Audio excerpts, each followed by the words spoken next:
श्री गुरु गौरांग गंधार गिरिधारी शिष्य राधा विनोद बिहारी जू की जाय। श्री गोविंद गोपीनाथ मरण मोहन जू की जाय। निथिल प्रविष्टम विष्णुपाद अश्वतर शत शिष्यमार भक्ति वेदांत नारायण गोसाई महाराज श्री गुरुदेव की जाय।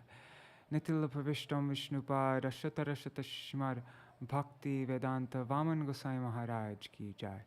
निथिल प्रविष्टम विष्णुपाद अश्वतर शत शिष्यमार भक्ति वेदांत साई महाराज श्रील प्रभुपाद की जाय। निथिल प्रविष्टम विष्णुपाद अश्वतर शत शिष्यमार भक्ति प्रज्ञान केशव गोसाई महाराज की जाय। निथिल प्रविष्टम विष्णुपाद अश्वतर शत शिष्यमार भक्ति सिद्धांत सरस्वती गोसाई प्रभुपाद की जाय। निथिल प्रविष्ट महाभागवत श्री गोरक्षर बाबूजी महाराज की जाय। निथिल प्रविष्ट श्री सच्चिदानंद भक्ति विनोद ठाकुर की जाय। निथिल प्रविष्ट वैष्णव सार्वभौम श्री जगन्नाथ दास बाबाजी महाराज की जाय। श्री रूपनो गौरिया गुरु वर्ग की जाय। श्री रूप सनातन भट्ट रघुनाथ श्री जीव गोपाल भट्टदास रघुनाथ शारद गोसाई प्रभु की जाय। श्री स्वरूप दामोदर राय रामानंदारी श्री गौर पार्षद वृंद की जाय। नाम अक्षय श्री लहरी रस ठाकुर की जाय। प्रेम से कहो श्री कृष्ण चैतन्य प्रभु नित्यानंद श्री अद्वैत गदाधर शिवासरी गौर भक्त वृंद की जाय। श्री क्षेत्र मंडल गौर मंडल व्रज मंडल मथुरा वृंदावन धाम की जाय। सर्व अभिष्ट प्रदत्त गिरिराज महाराज की जाय। श्री राधा कुंड श्यामा कुंड की जाय। श्री यमुना देवी गंगा देवी की जाय। श्री तुलसी महारानी वृंद देवी की जाय। श्री विश्वनाथ चक्रवर्ती ठाकुर की जाय। सारार्थ-darśinī वृत्ति की जाय। ग्रंथराज श्रीमद्-Bhāgavatam की जाय। श्री ब्रह्म विमोहन लीला की जाय। श्री ब्रह्म स्तुति की जाय। श्री हरिनाम संकीर्तन की जाय। अनंत कोटि वैष्णव वृंद की जाय। समागत गौर भक्त वृंद की जाय। श्री निताय गौर प्रेमानंदे हरि हरि बोल। ओम ज्ञानतिमिरान्धस्य ज्ञानाञ्जनशलाकया चक्षुरुन्मिलितं येन तस्मै श्री गुरुवे नमः। नमो ओम विष्णुपदाय राधिकाय प्रियात्मने श्री श्रीमद्-भक्ति वेदांत नारायणीति नामिने। नमो ओम विष्णुपदाय कृष्ण पृष्ठाय भूतले श्रीमते भक्ति वेदांत स्वामिनिति नामिने।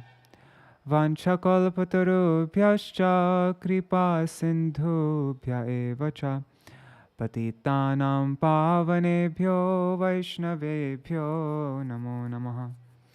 नमो महावदन्याय कृष्णप्रेमप्रदायते कृष्णाय कृष्णचैतन्य नाम्ने गौरतिशे नमः। गुरुवे गौरचन्द्राय राधिकाय तदालये कृष्णाय कृष्णभक्ताय तरभक्ताय नमो नमः।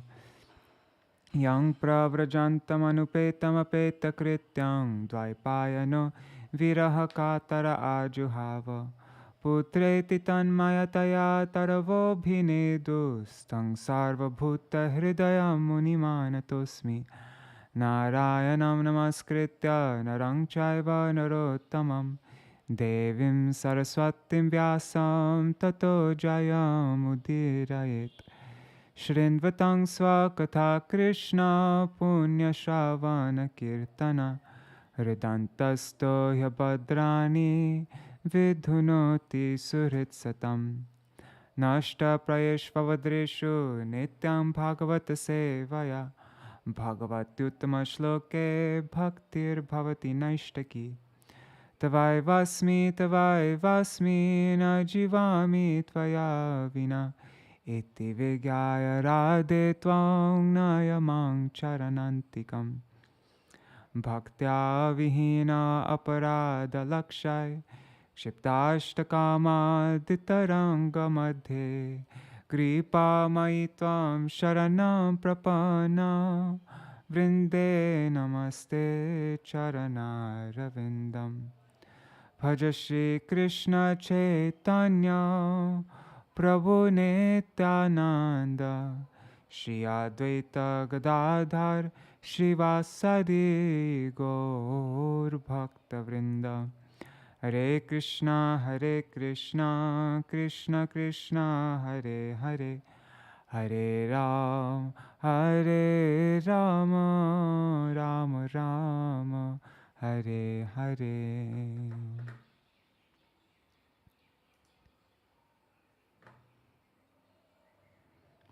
Dandavat pranams, everybody. So I want to see how far we can get into this. So I'm going to do a very quick recap. So I'm reading from Bhagavat Pravaha. This is a summary of the chapter. I'm just reading this one section.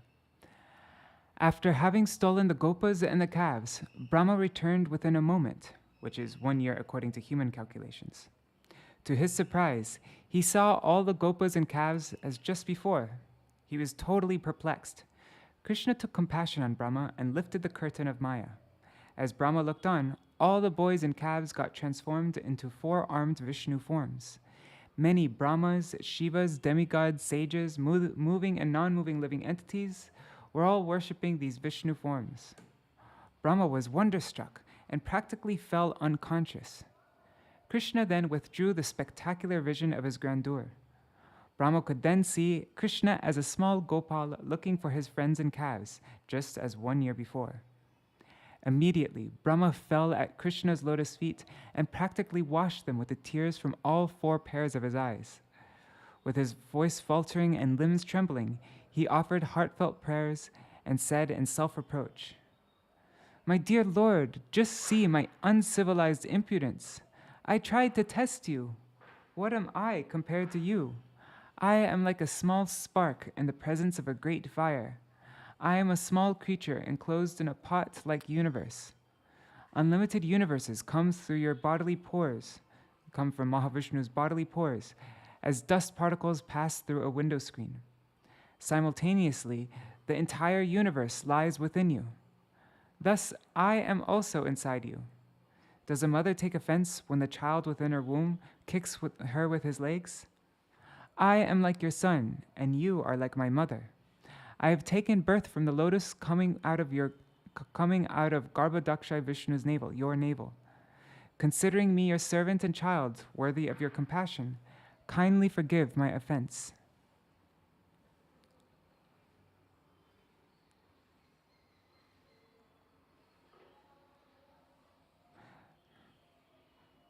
And then, having begged pardon from Krishna, Brahma humbly expressed his heartfelt desire. "My dear Lord, I pray for the fortune of being engaged in your bhakti and counted as one of your devotees in any birth, in any species. How greatly fortunate are the cows and ladies of Vrindavan, the nectar of whose milk you have happily drunk in the form of calves and boys. My greatest possible fortune would be to take any birth in Vrindavan and have my head bathed by the dust of the lotus feet of any of its residents." So that's where we left off with yesterday. Let's see. Let's just go back a few verses. Actually, I can read the few verses here.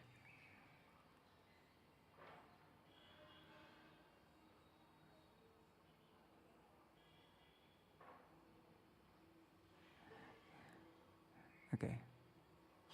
O unlimited Lord, the saintly devotees seek you out within their own bodies by rejecting everything separate from you. Indeed, how can discriminating persons appreciate the real nature of a rope lying before them until they refute the illusion that it is a snake? Hatapite deva parambodjaya prasaraleshanugrihita evahi janati tattvam bhagavan mahimno nachanya eko pichirang vichinvan. I'm doing a recap right now, that's why I'm reading it fast. My Lord, if one is favored by even a slight trace of the mercy of your lotus feet, he can understand the greatness of your personality. But those who speculate to understand the Supreme Personality of Godhead are unable to know you, even though they continue to study the Vedas for many years. Tarastu me nata sabhuri bhago bhavet pravanyatra tuvati rashtam enaham eko pibhavad bhutva nisheve tava parapalavam. My dear Lord, I therefore pray to be so fortunate that in this life as Lord Brahma, or in another life, wherever I take birth, I may be counted as one of your devotees. I pray that wherever I may be, even among the animal species, I can engage in devotional service to your lotus feet. O Almighty Lord, how greatly fortunate are the cows and ladies of Vrindavan, the nectar of whose breasts' milk you have happily drunk to your full satisfaction, taking the form of their calves and children. All the Vedic sacrifices performed from time immemorial up to the present day have not given you as much satisfaction as the breast milk of these mothers. Aho bhagyam, aho bhagyam, aho bhagyam, nandagopa vrajokasam, yan mitram paramanandam, purna brahma sanatanam. How greatly fortunate are Nanda Maharaj, the cowherd men, and all the other inhabitants of Rajbhumi. There is no limit to their good fortune, because the absolute truth, the source of transcendental bliss, the eternal supreme Brahman, has become their friend. Okay, so this is where we read up to yesterday. Now I'll read slowly and we can go through this. Esham tu bhagya mahima chutatavarastam ekadashaiva hi vayam bata bhuri bhaga etad drishika chashakar asakrit pibama Sharvadayongri udaja madvamrita savamte Sharvadayongri grudaja madvamrita savamte. Whatever. That line's difficult. Yet, even though the extent of the good fortune of these residents of Vrindavan is inconceivable, we 11 presiding deities of the various senses, headed by Lord Shiva, are also most fortunate, because the senses of these devotees of Vrindavan are the cups through which we repeatedly drink the nectarian, intoxicating beverage of the honey of your lotus feet. Wow, interesting. So the presiding deity of the various senses of the Vrajvasis, they also get, because they're the presiding deities, they also get to take something in of what they're experiencing. That's very interesting. Let's see the... Okay.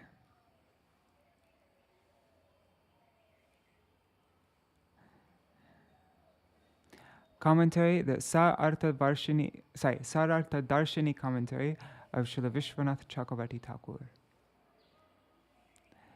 The inhabitants of Vraj have also made us, the demigods, most fortunate. That is the intention of this verse. Brahma prayed, "What to speak of the fortune of the Vrajvasis? We have also become fortunate. Who can describe it? The demigods like Shiva and I, who are the 11 deities in charge of the senses, have become most fortunate. Through the senses of the Vrajvasis, we have tasted the extremely intoxicating nectar, the madvamrita savam, of the sweet sound of Krishna's ankle bells."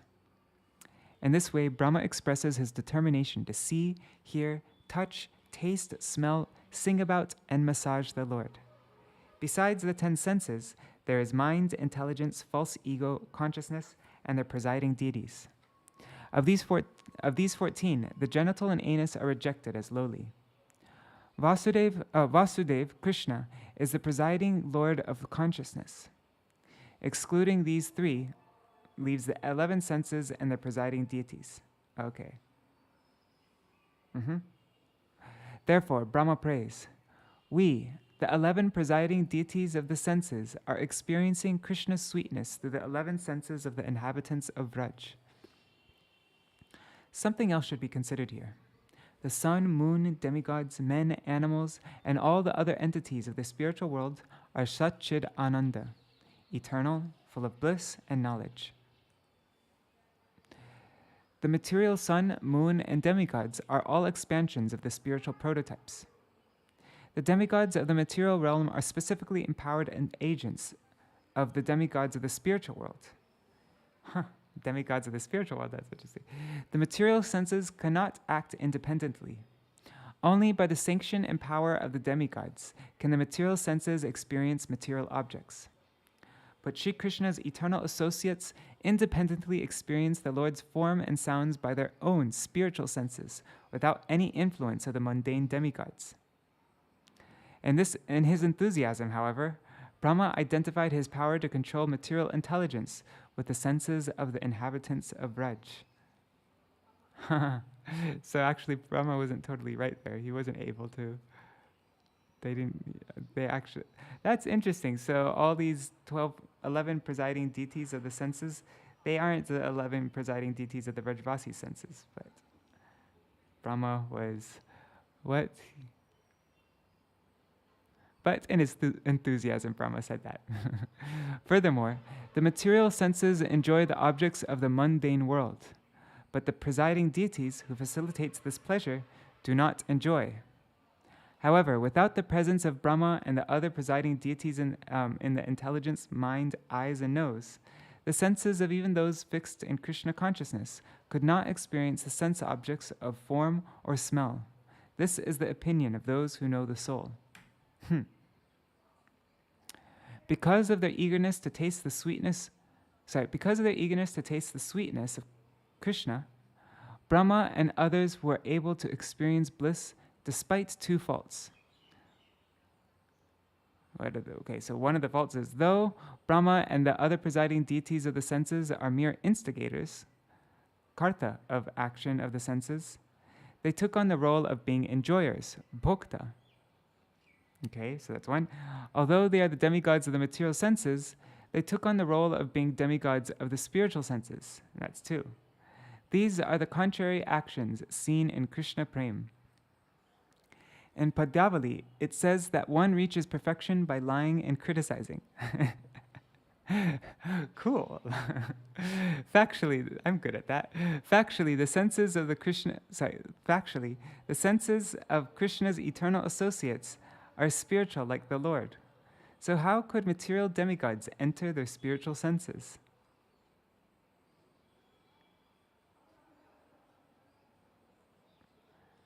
Wait, this needs some more explanation. In Padyavali, it says that one reaches perfection by lying and criticizing. Is that a mistake? Or is there... whatever. I don't know what to...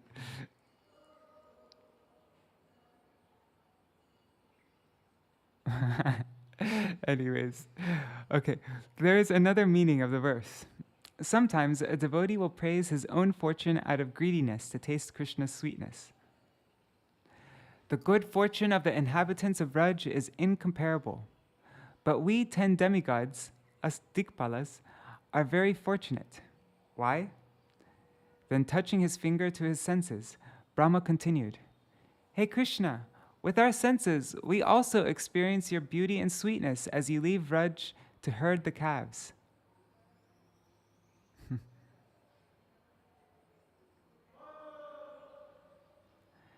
Darbhori bhagyam iha janma kimapyatavyam yar gokule katamangri rajobhishekam ya jivitam tunikhilam bhagavan makundas twadyapi yat padaraja shrutimrigameva.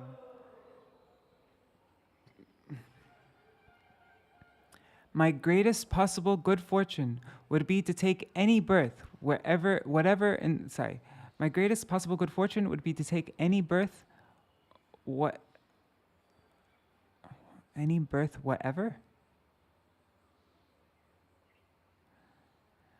Wherever, right? It should be wherever. Anyways, my greatest possible good fortune would to take any birth as anything, in like any kind of birth, in this forest of Gokul, and have my head bathed by the dust falling from the lotus feet of any of its residents. Their entire life and soul is the Supreme Personality of Godhead, Mukunda, the dust of whose lotus feet is still being searched for in the Vedic mantras.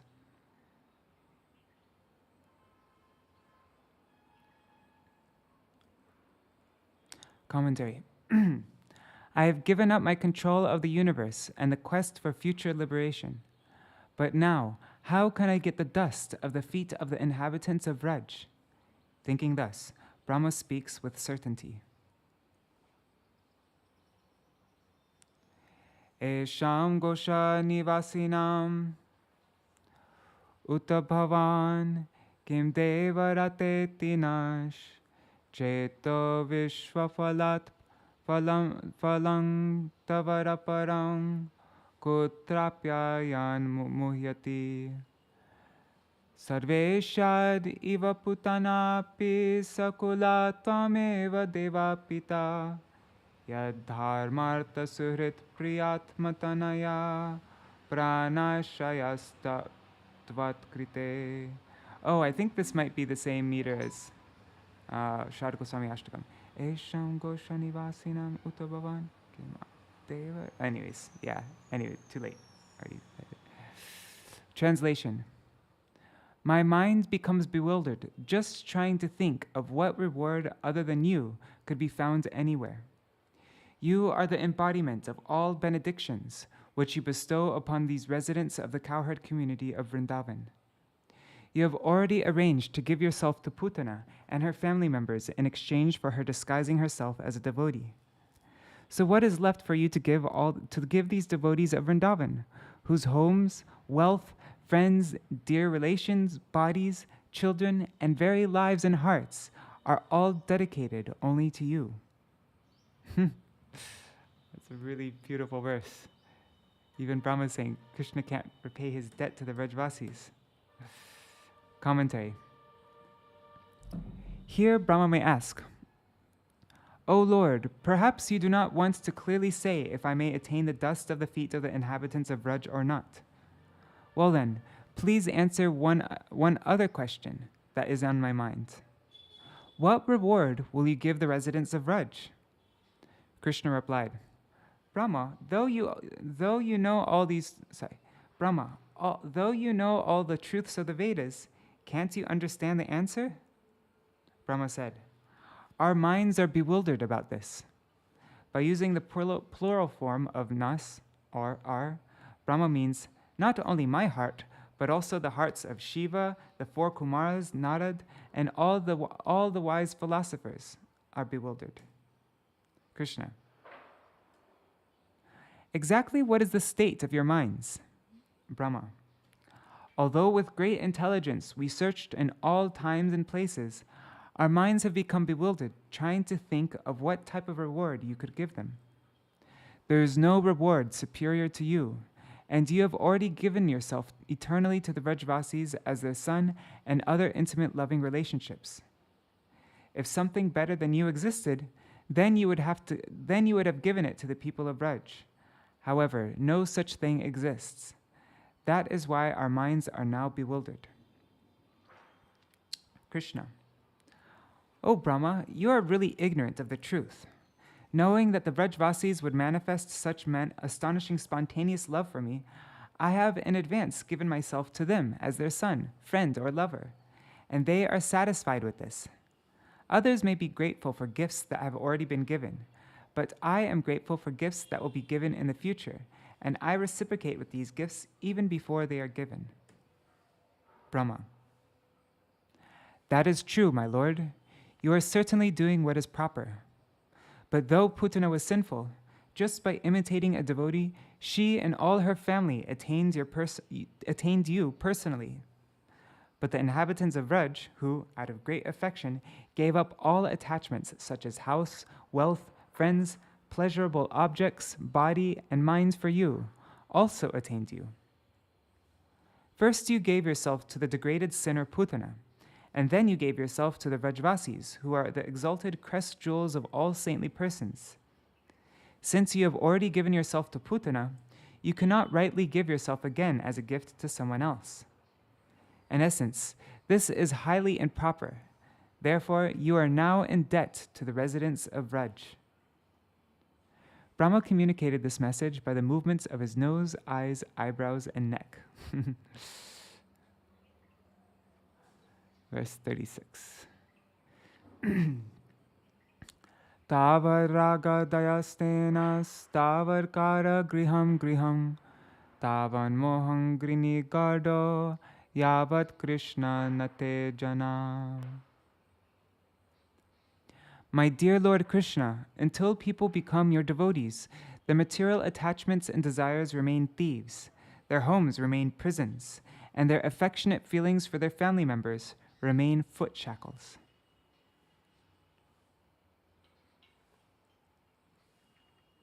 Commentary.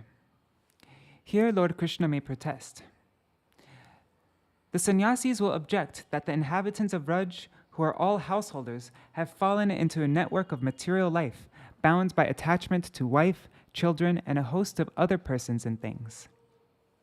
Brahmā replies, yes, that is true for most materialists. That is true for most materialistic grihastas. However, what to speak of the householders of Vraj? Even your ordinary devotees in other places are superior to these sannyasi critics.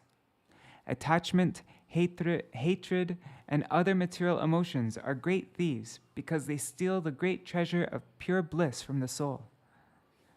The rebellious souls are bound by their karma, placed in the prison cell of household life, and tied with foot shackles to a host of illusions, so that they cannot criticize the Supreme Lord after having lost their wealth.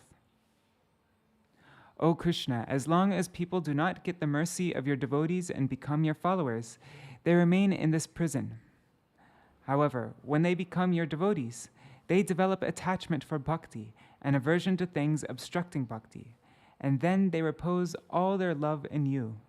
In this way, the thieves of material attraction, hatred, and love become sanctified by becoming fixed in you, and then help the devotee by giving him spiritual bliss, knowledge, and a host of advantages. In that way, the same home, which is formerly a prison cell created by favorable and unfavorable karmic reactions, becomes for your devotee a place filled with service to you by hearing and chanting your glories, and a host of other activities meant to please you. These activities carry one to your eternal abode. Thus, when a devotee awakens his affection for you, then the bewilderment, the moha from objects such as his wife and sons, becomes a cause for expressing his prema for you. How can householders like this be compared to ordinary sannyasis? My son Sanat Kumar criticizes the non-devotee sannyasis and praises the superiority of the devotee householders in Śrīmad-Bhāgavatam 4.22.40.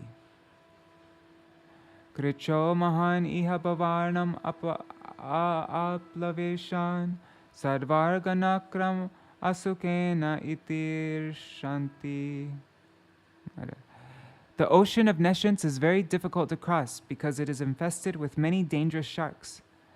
Although those who are non-devotees undergo severe austerities and penances to cross that ocean, we recommend that you simply take shelter of the lotus feet of the Lord, which are like boats for crossing the ocean. Although the ocean is difficult to cross, by taking shelter of his lotus feet, you will overcome all dangers. The residents of Vraj have thousands of times more love for you than householders who live in other places. Though you are the Purna Brahma, you show yourself as dependent on these premik bhaktas by taking the form of their son, friend, or lover to become their submissive servants. Purna Brahma means the full, absolute truth. Complete. Purna means complete, fully satisfied, complete. There's nothing lacking. But even that Purna Brahma, the absolute truth, becomes dependent on the loving devotees as a son, friend, or lover.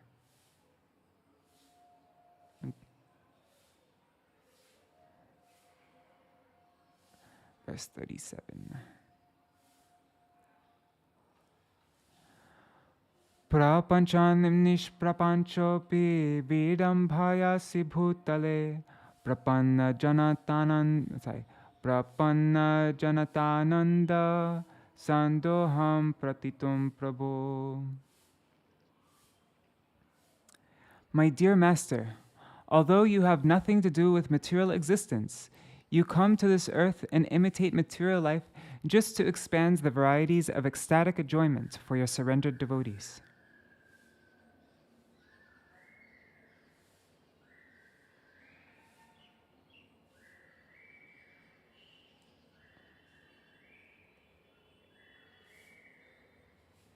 Commentary. Some think that the Purna Brahma, becoming the son of Nanda Maharaj and Vraj, cannot be real or absolute, and that the devotees who accept this are an illusion. In reply to this, Brahma recites this verse.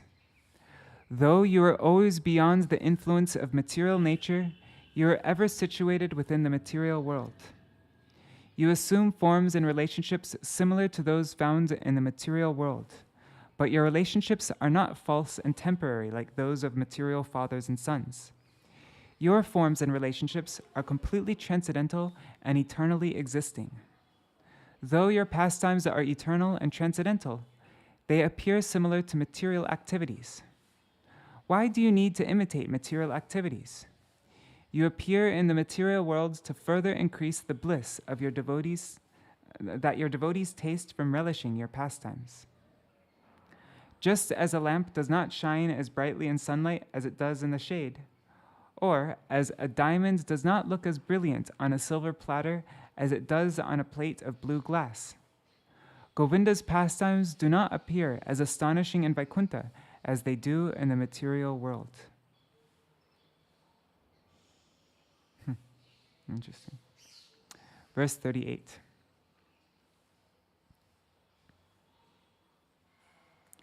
Jananta eva janantu kim bahuktya name prabho manaso vapusho vacho vaibhavang tavagochara.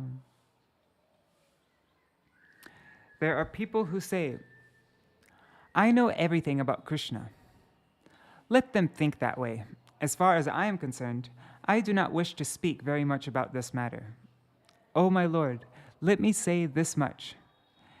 As far as your opulences are concerned, they are all beyond the reach of my mind, body, and words.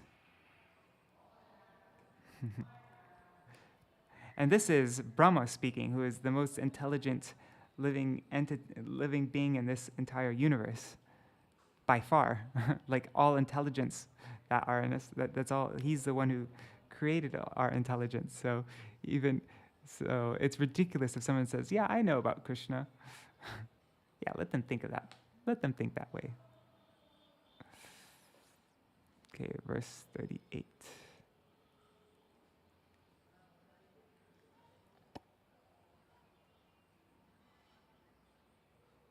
Commentary. Here, Shri Krishna might say, O Brahma, if this is all true, then please tell me how many wise philosophers are there like you, who can so brilliantly explain everything about my transcendental form, my Vraj devotees, my pastimes, and my devotional service. Fearing that Krishna might say this, Brahma then speaks this verse with shame, fear, and repentance. Brahma says, I am of that category. I am the greatest fool. Krishna protests. If that is so, then why have you spoken all these words? Brahma replies, King Bahuktya, what is the use of all my words? Speaking too much in your presence is simply a sign of my foolishness. Krishna, my dear Brahma, you are trying to cheat me with your words. Brahma, although I have meditated on them, my mind has no power to understand your opulences. My eyes cannot grasp your transcendental form, and my words cannot describe you. As I said previously in verse 7, Gunatmanas te pi gunan vimatum. Who can possibly count your unlimited transcendental qualities? Another meaning is, I cannot grasp the powers of your mind with my senses. How then could I possibly understand the happiness you experience within yourself? I cannot understand anything about your body or any of your words, which are the Vedas. Indeed, when you are standing before me silently, I cannot speak even a word. In your presence, persons like me are totally insignificant. One second. Just want to plug.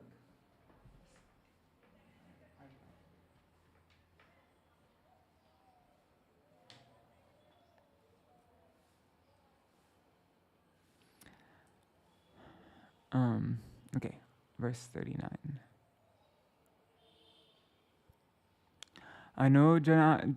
Anujanihi mam Krishna sarvam tam vetsi sarvadrik tvameva jagatam nato jagaretar tavarpitam.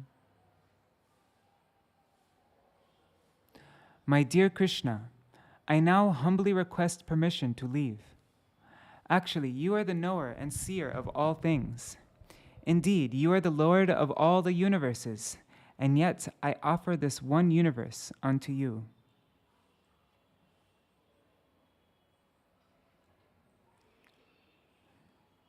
Shri Krishna replied, Very well, perhaps you do not know the full extent of my power and opulence. Still, I do not know the full extent of your power and opulence either. Embarrassed, distraught, and incapable of answering any more, Brahma speaks this verse. Please give me permission to leave. I am not worthy to stay here even for a moment. As I am most fallen, I should go to a suitably fallen place like Brahmaloka, my dear Krishna. Here the word Krishna means, O Lord, please attract my mind and heart to Vrindavan. Brahma continued, I have prayed that you make me a blade of grass in Gokul, yet you have not responded, even by so much as a glance. Therefore, what more shall I do standing here? It is better that I quickly go away. For I have become an offender by interrupting your lunch pastimes on the bank of the Yamuna. Therefore, I could not taste the nectar of even one word from your lips. Therefore, I will quickly depart and go far away. Now please reclaim your calves and finish your pastimes with your dear friends, joking and laughing with them on the riverbank. Why should I recklessly repeat my request again and again? With this intention, Brahma says in this verse, Indeed, you know everything about my mind, body, and senses. Just because I created this universe does not mean that I am its master. You are the master, not only of this one universe, but of all universes. Therefore, I now offer to you this very small universe, which is your property to begin with. Please do with this universe whatever you wish. Verse 40.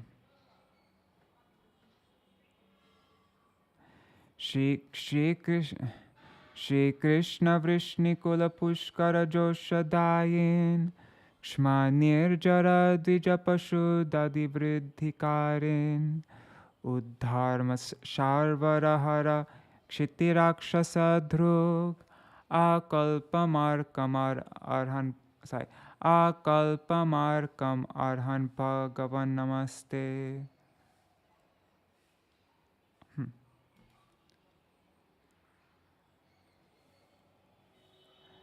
My dear Shri Krishna, you bestow happiness upon the lotus-like Vrishni dynasty and expands the great oceans consisting of the earth, the demigods, the Brahmins, and the cows.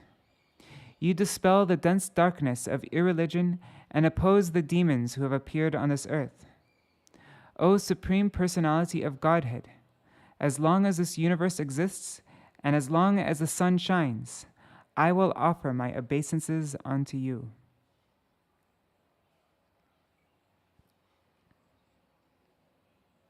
Commentary. Brahma said, O Lord, if you don't want to speak to me because I am an offender, then at least show me some mercy by giving the nectar of your glance. By drinking this nectar, I will be able to maintain my life for the rest of the kalpa. After expressing this feeling, Brahma offered his respectful obeisances to Krishna. Referring to Krishna's right eye, which is the original form of the sun, Brahma says, Vrishnikula Pushkara Joshadayin. As the sun, you make the lotus flower of the Vrishni dynasty bloom and fill them with joy. Then referring to Krishna's left eye, which is the original form of the moon, Brahma says, Kshmanir Jara Dijapashu Dadi Vriddhikarin. O moon, who expands the ocean to cause all the inhabitants of earth, the demigods in Swargaloka, and the birds and cows in Vrindavan, who expands the ocean to nourish the inhabitants of earth, the demigods, Sargaloka, birds and cows, and Vrindavan. So, O moon, please mercifully expand the good fortune of me, the lowest of the demigods. With your two eyes as the sun and moon, please dispel the blinding darkness of ignorance and mercifully destroy my impiety, which was seen in my attempt to bewilder even you with my mystic potency. Please remove it so that I will never make such a mistake again. The Amar Kosh dictionary says, Sharvaras Twanda Tamasa. Sharvara means blinding darkness. Anyways, never mind. Brahma said, O Lord, even though you have killed many demons on the earth, such as Aghasura, nevertheless you gave them residence in your own spiritual abode. I am also a demon like them. I am a Brahma Rakshasa from Satyalok, who has come to the earth to disturb you and your intimate friends and calves. Therefore, as you punish the other demons, you should also purify me with punishment. If he sees that his master is either merciful or cruel, the servant is encouraged to continue living. But if he sees that his master is indifferent and does not care at all, then a servant no longer desires to maintain his life. Then Brahma thought within his heart, Alas, alas, thinking that it was not proper for my master Krishna, who is the most exalted Lord of all lords, to hold a stick, be decorated with gunjam, mineral dyes, peacock feathers, and other simple ornaments, and enjoy pastimes with cowherd boys, I foolishly committed an offense to him and to his friends. Let me beg forgiveness from them. And the phrase Akalpam Arkam Arhanakalpam Arkam Arhan Bhagavan Namaste. In this phrase, O Supreme Personality of Godhead, as long as this universe exists and as long as the sun shines, I will offer my obeisances unto you. Within that verse, the word Akalpam means including your gunja necklace and other ornaments. Arkam means even the lowly arka tree, which bears flowers that cannot be offered to the Lord. Here Brahma says, everything in Vraj, including even your ornaments and even the lowly arka tree, are objects of my worship. O Lord, who can be merciful or merciless, you can grant me auspiciousness or trouble. I offer my respectful obeisances to you. Concluding Brahma's prayers, Viśvanātha Cakravartī Ṭhākura offers the following prayer. Sarva Saṅshaya Hrit Sarva Bhakti Siddhanta Santati Astu Brahma Stutishchitta Bhitto Me Charuchitrita. May these prayers of Lord Brahma, which remove all doubts and teach all the definitive conclusions of devotion, remain forever impressed upon my heart. Beautiful. Shri Shuka Uvacha Ityabhishtuya bhumanam triparikramya padayo natvabhishtam jagadhata swadhama pratyapadyata. Shukadeva Goswami said, having thus offered his prayers, Brahma circumambulated his worshipful Lord, the unlimited personality of Godhead, 3 times, and then bowed down at his lotus feet. The appointed creator of the universe then returned to his own residence.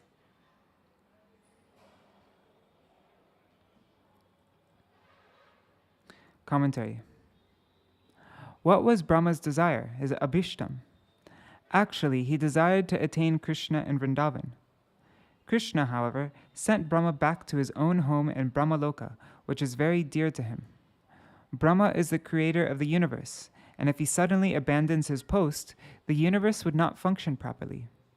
In the Vedanta Sutra 3.14.33, it is said, Yavad adhikaram avishtitir adhikaritkanam. Authorities should fulfill the duties of their posts for as long as they are assigned. Thus, it is understood that after fulfilling his responsibilities in the post of Brahma, Brahma would attain his desired goal of residence in Vrindavan.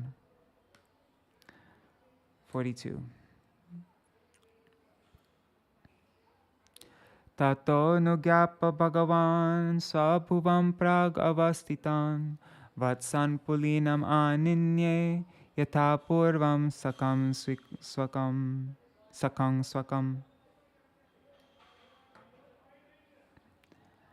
After granting his son Brahma permission to leave, the Supreme Personality of Godhead took the calves, who were still where they had been a year earlier, and brought them to the riverbank, where he had been taking his meal, and where his coward boyfriends remained just as before.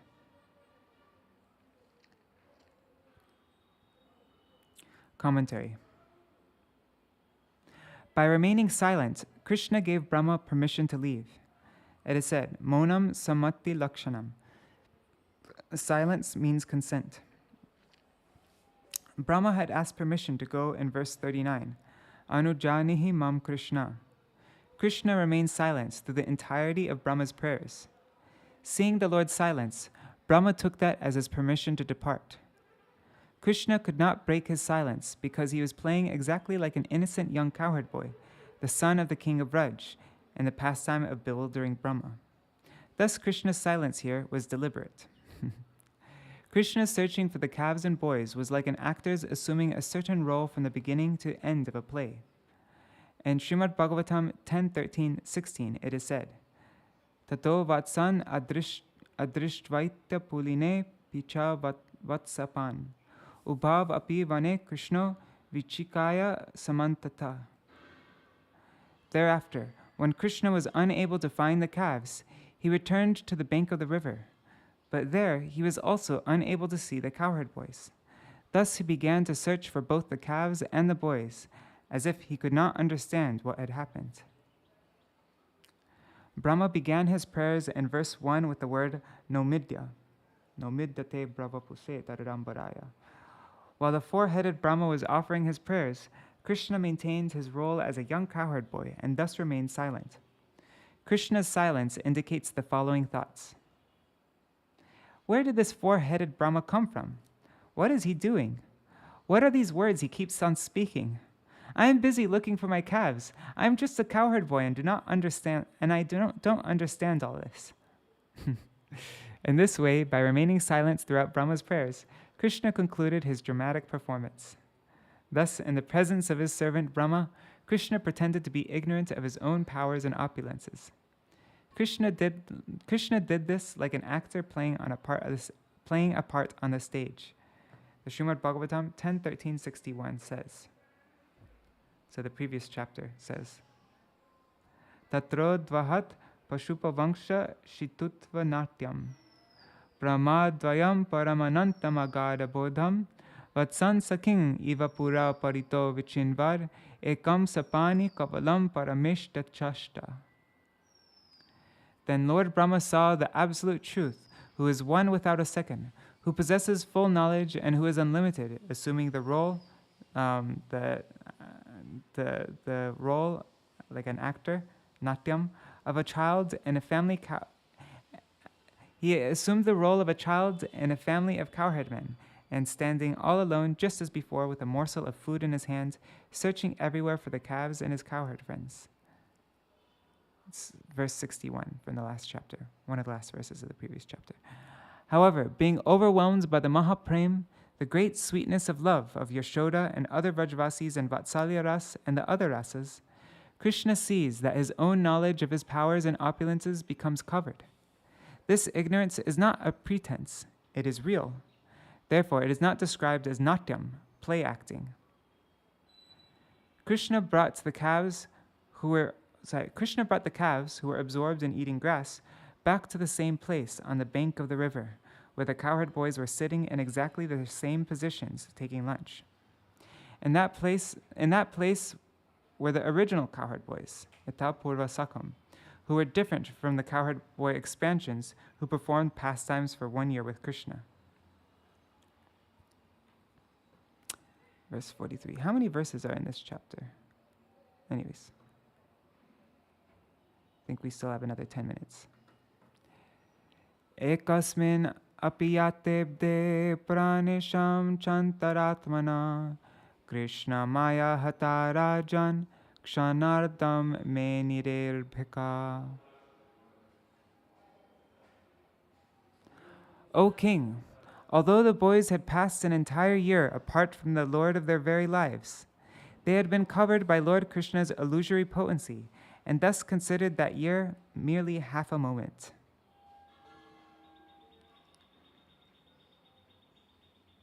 Commentary. 4 verses, 43 to 46, show how the inconceivable power.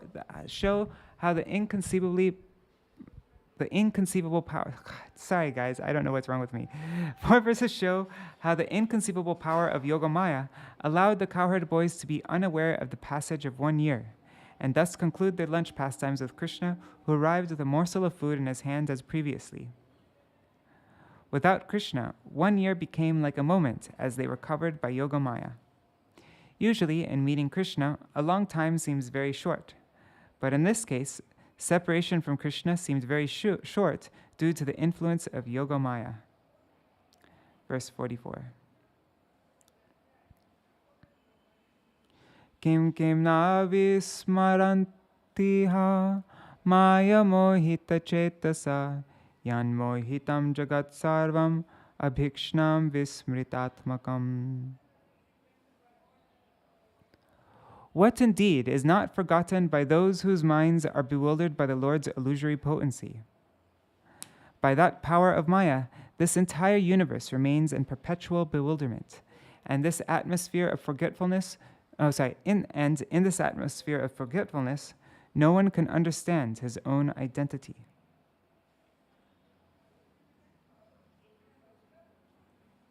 Commentary. Because it also bewilders the living entity, Krishna's external potency, Mahamaya, is given as an example to indicate the power of Krishna's spiritual Yogamaya potency. Here, Brahmā says, as a conditioned soul forgets his spiritual identity due to being bewildered by Krishna's external illusory potency, Mahamaya, the cowherd boys and calves for 1 year forgot the suffering of being separated from the Lord because they were bewildered by Krishna's internal illusory potency, Yogamaya.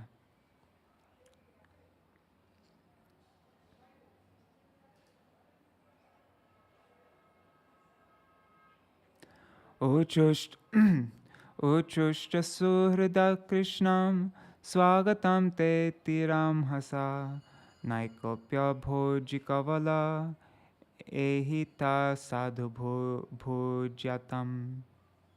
Kavala, I think, means a morsel of food grain. Let's see.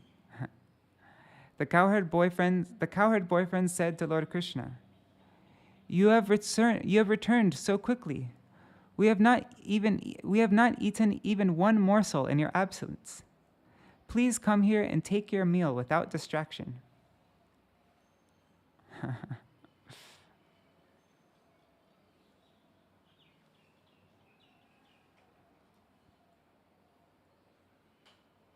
Commentary. After congratulating Krishna for having brought the calves back so quickly from the forest, the cowherd boys said, We thought you would take at least half an hour to bring back the calves who had wandered far away, but you have brought them in an instant. Without you, we have not eaten a morsel, so please come here. Tato hasan hrishikesho vyavahritya sahar bhakai darshayans charmagjagaram nyavartata vanad vrajam. Then Lord Hrishikesh, smiling, finished his lunch in the company of his cowherd friends. While they were returning from the forest to their homes in Vraj, Lord Krishna showed the cowherd boys the skin of the dead serpent Aghasura. Commentary. Smiling to show his joy, Krishna ate with the boys. The word abhyavahritya, after finishing their lunch, means that even though a year had passed, the food did not show any lack of taste. The word darshayangs, showing, means that Krishna told his friends, Look, here is the dead snake covered with blood. Yogamaya had carefully preserved the snake's corpse so that the boys would spread the news of the killing of Aghasura in the village of Vraj. Leaving their forest pastimes, Krishna and the boys returned home.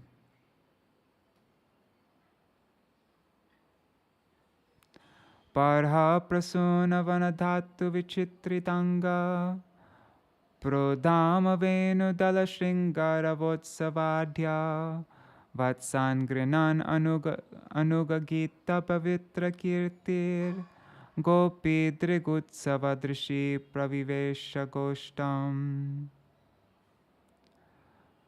Lord Krishna's transcendental body was decorated with peacock feathers and flowers, and painted with forest minerals, and his bamboo flute loudly and festively resounded. As he called out to his calves by name, his cowherd boyfriends purified the whole world by chanting his glories. Thus, Lord Krishna entered the cow pasture of his father, Nanda Maharaj, and the sight of his beauty at once produced a great festival for the eyes of all the cowherd women.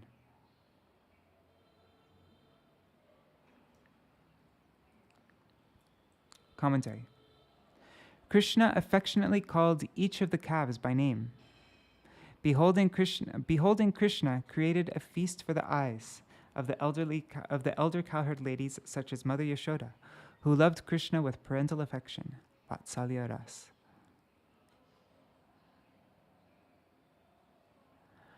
Adyanena mahavyalo Yashodananda sununa Hatto vita vayam chashmar iti bala vraje jago. As the cowherd boys reached the village of Braj, they sang, "Today Krishna saved us by killing a great serpent." Some of the boys described Krishna as the son of Yashoda, and others as the son of Nanda Maharaj.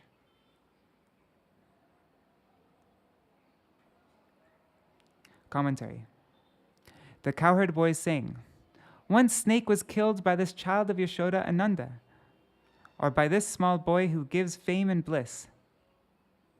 He also saved us from that awesome snake. He also saved us from that awesome snake."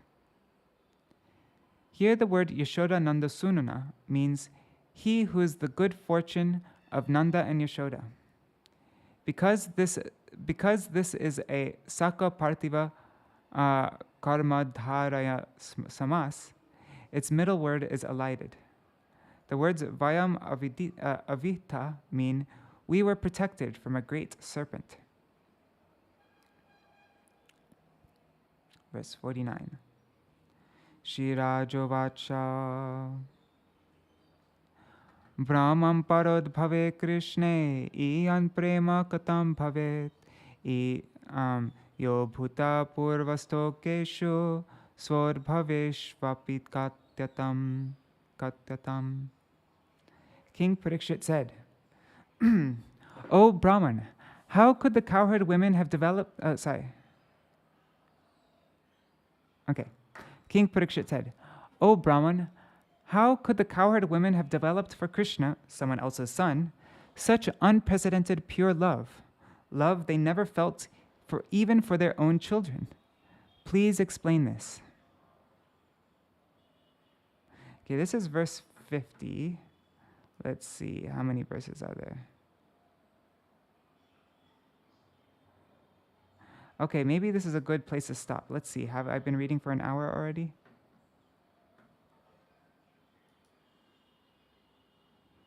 Yeah, I've been reading for 58 minutes. Yeah, because it'll take me 2 minutes to do Mahamantra and Jaidvani. So let's stop here for today, verse 50, and then we'll finish this chapter, verse 61, tomorrow, and we'll also begin the next chapter. What is the next chapter? Let's see. Next chapter is the killing of Dhenuka, the ass demon. Let me just see. I want to see how many more words left we have. So we read from 33 to 50. Where is 50?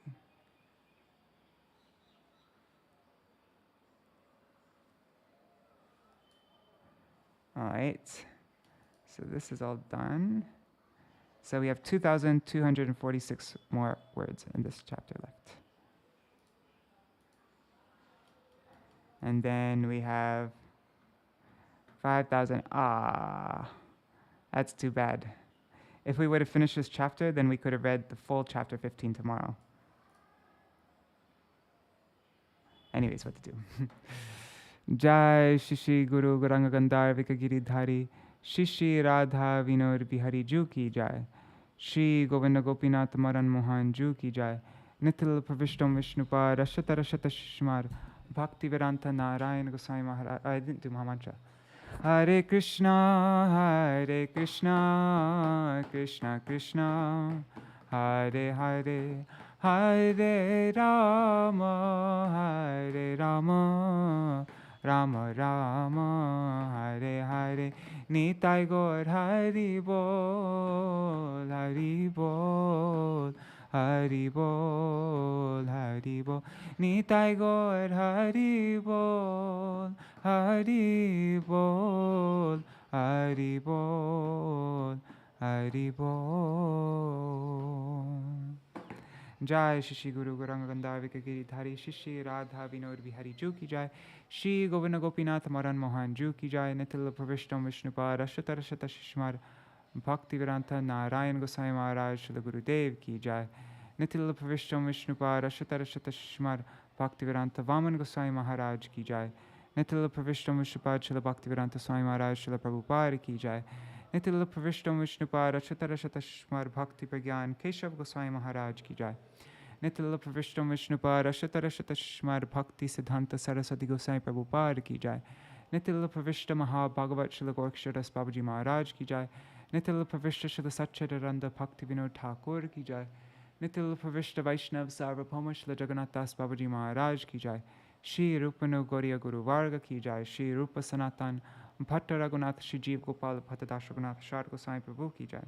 Shri Sarup Damodar Rai Ramanandari Shri Gaur Parshad Vrinda Ki Jai. Namachay Shri Hairas Ṭhākura Ki Jai. Prem Se Kaho Shri Krishna Chaitanya Prabhu Nityananda Shri Advaita Gadadhar Shri Vasari Gaur Bhakta Vrinda Ki Jai. Shri Kshetra Mandala Gaura Mandala Vraja Mandala Mathura Vrindavan Dham Ki Jai. Sarva Abhishta Pradata Giriraj Maharaj Ki Jai. Shri Radha Kunda Shama Kunda Ki Jai. Shri Yamuna Devi Ganga Devi Ki Jai. Shri Tulsi Maharani Vrinda Devi Ki Jai.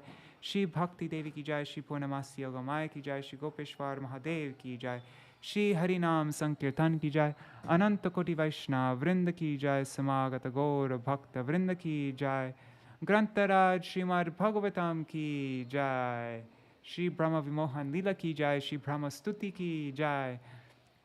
Shri Vrajendranandan Sham Sundar Shri Krishna Chandra Ki Jai. Shri Vrishabhanu Nandini Srimati Radha Thakurani Ki Jai. Grantaraj Śrīmad-Bhāgavatam Ki Jai. Shri Viśvanātha Cakravartī Ṭhākura Ki Jai. Sārārtha-darśinī Vritti Ki Jai. Harinam Sankirtan Ki Jai. Ananta Koti Vaishnav Vrinda Ki Jai. Shri Nitai Gaur Premanande Hari Hari Bo. Vrindai Tulsi Devai Priyaya Keshavashacha. Krishna Bhakti Pradadevi Satyavatai Namo Namaha. Vancha Kalpatarubhyashta Kripa Sindhubhya Vacha Patitanam Pavanebhyo Vaishnavebhyo Namo Namaha. Dandavat pranams, everybody. We started at 10 and we finished at 11. Hi, Haribol.